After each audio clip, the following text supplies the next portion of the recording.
Retro Rob plays everything. Hey ladies and germs, Rob here, and today we're going to look at the PacMan Tiny Arcade by Super Impulse. I've done two of these so far. I've done the Galaxian one and the Miss Pac-Man one. There's two left to do. There's PacMan and there is the Space Invaders one, which Super Impulse apparently is sending me at this point. That said, this one I got for Christmas from my buddy Larry. And thank you very much, Larry, for grabbing me this. He knows I like these things. Boy, I'd like him to make more of these. These little tiny ones. They're pretty cool. I mean, they're not like the most playable thing in the world because of the size, but I gotta say, for them being tiny, they're like awesome and just fun to play. But anyway, let's kind of pretend like it's the first time I've seen one of these. Oh wow, look at how tiny it is. There you go. All right, let's unbox this puppy. As usual, by the way, I do like the containers. See that? That was a tease. World's smallest. That's true so far. The smallest fully functional arcade game. Yes, most of them actually don't have a functioning arcade in them. Super Impulse logo. Not much to say. I like the packaging though. It's clear. You get to see the whole thing and what you're actually getting, which is nice. Okay. There's that. But hold on, there's more stuff.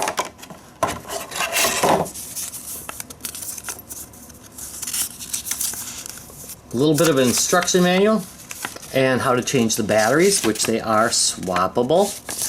Usually there's a tag in the back of these. Try to look for one that already has a tag in it or still has a tag in it. There's a little thing that you pull out to activate the batteries.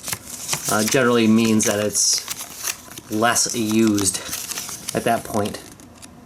And here's a bunch of Super Impulse things.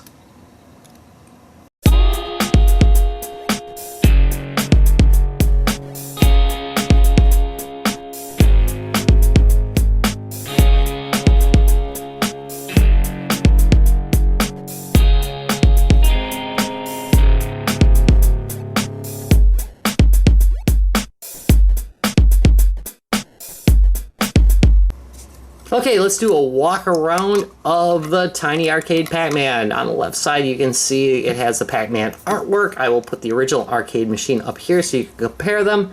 Usually they're pretty close. On the front, this lights up.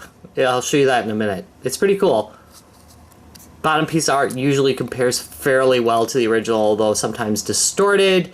The screen's pretty good. It's bright. I'll show you that in a minute, of course. Got the joystick. In the past that has worked well. Two buttons, not needed during game, but they are a start button for it. Left side, more Pac-Man art.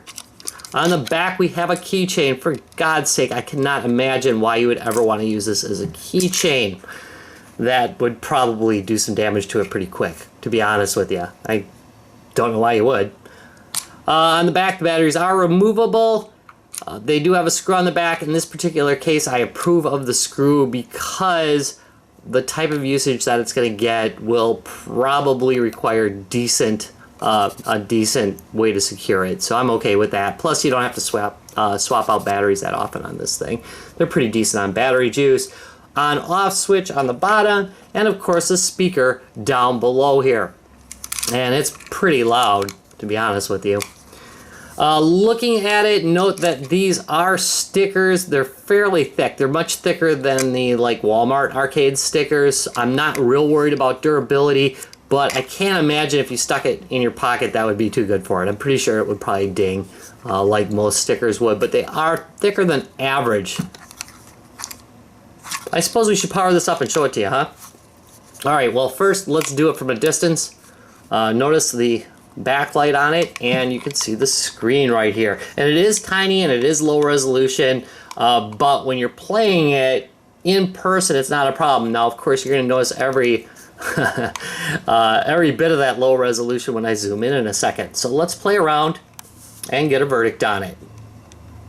Size comparison time. Here is the Qbert Arcade, that special edition one from Walmart, and here is a Pac-Man amiibo to put something completely unrelated for size. There you go.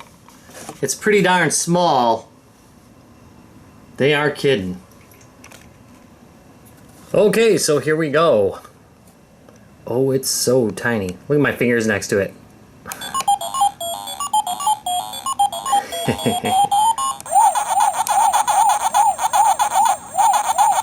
And the controls work fine. I'm using my fingertip on it.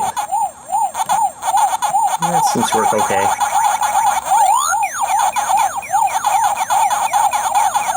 Yeah. Come here, you.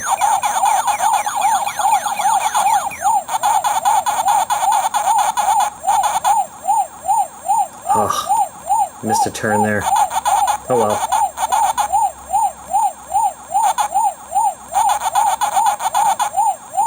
See ya.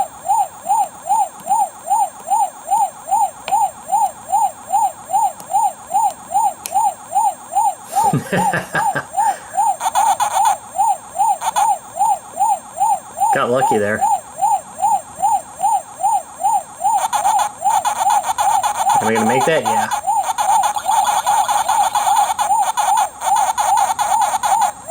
I'm just surviving here.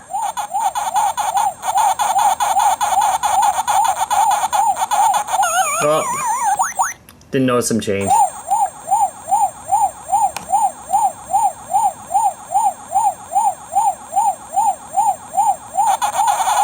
That said, it was a close call.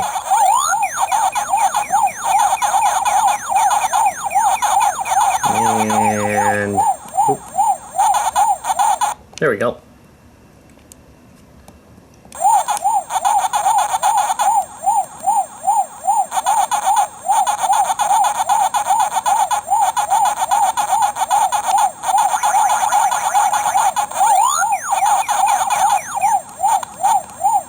Gotcha.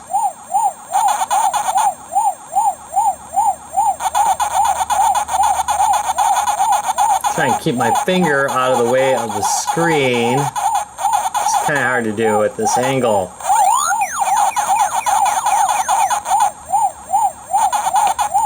Haha, sucker.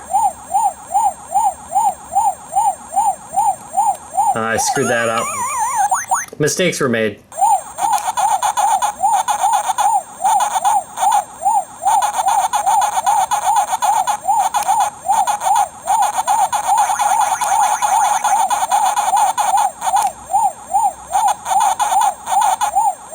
I'd love to see Sinistar in this format. Yeah, shoot. Move it.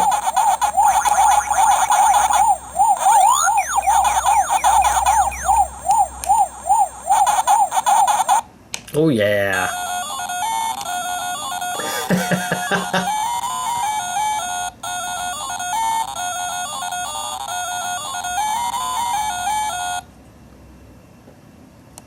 I always love those intermissions.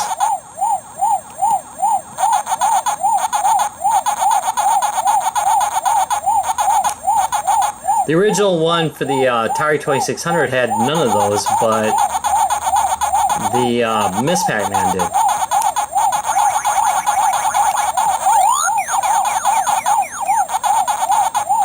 Which was nice.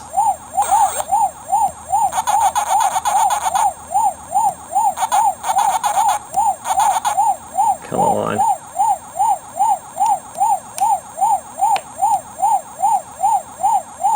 Come on.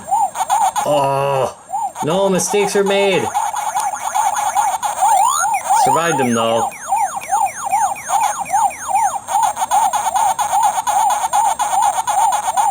It happens.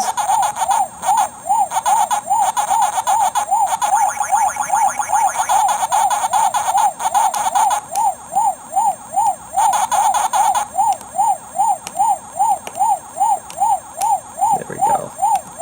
Oop. Pulled it up a little too soon there. I don't know if I should have pulled it yet.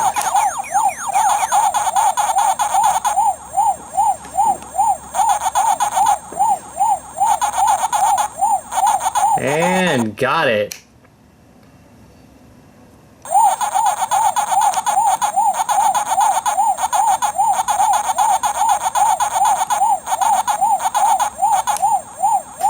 Oh, I was really hoping he wouldn't follow me, or I could just follow him around. And there we go. There it is. The tiniest PacMan machine. So, final thoughts on the tiny arcade PacMan. Well, the construction quality is actually pretty good. In fact, I'd call it about above average. The game's definitely playable on here, which, you know, that's a plus right there considering the amazingly tiny size of it. All in all, I mean, you can get these now for... Ooh, that's loud. Sorry about that. Let's turn that off.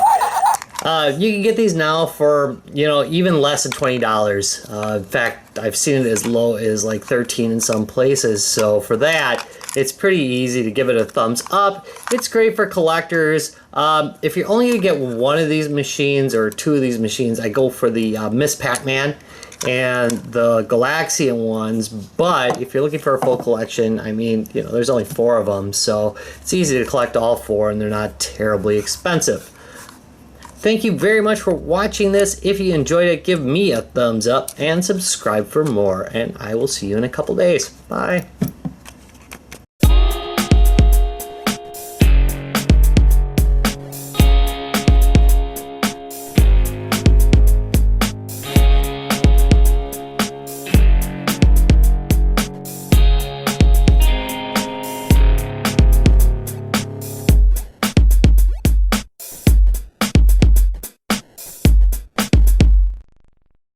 Retro Rocks gaming videos.